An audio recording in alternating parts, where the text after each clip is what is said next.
making cars moves us. What moves you?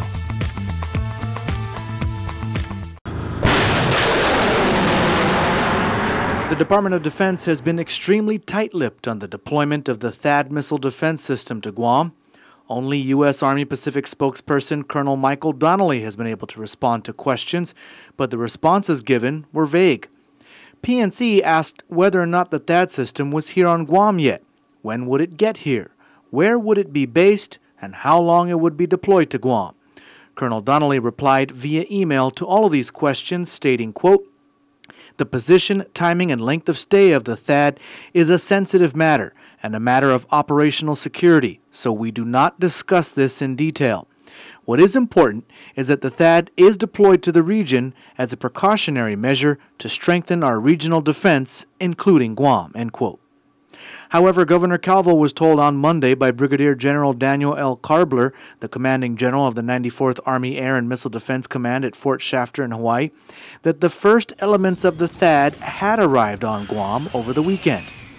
In fact, retired Army Sergeant Major John Bloss says he saw the THAAD system up at Andersen Air Force Base on Sunday afternoon. The THAAD battery is supposed to be coming from the 32nd Army Air and Missile Defense Command stationed at Fort Bliss in El Paso, Texas.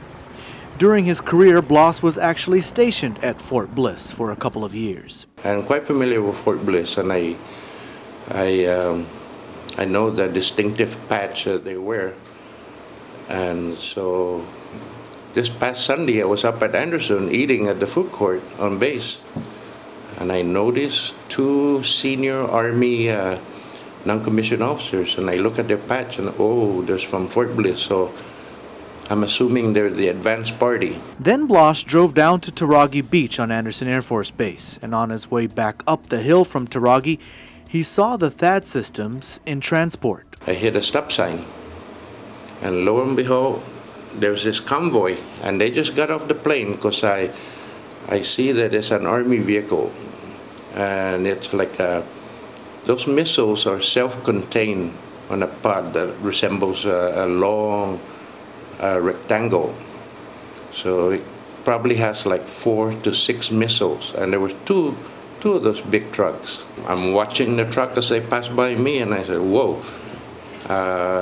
It's longer than a 40-foot container. Bloss says he didn't want to say anything until their arrival went public, which happened late yesterday afternoon. I happen to been very fortunate to have counted the number of vehicles that was in the convoy, and I know what they are.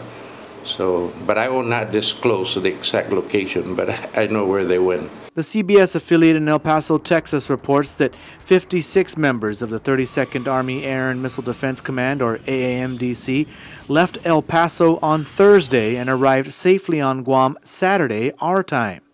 More than 100 soldiers from the 32nd will eventually be deployed to Guam. I'm excited, and I think the people of Guam will be rest assured, you know, that they're here, ready to defend Guam.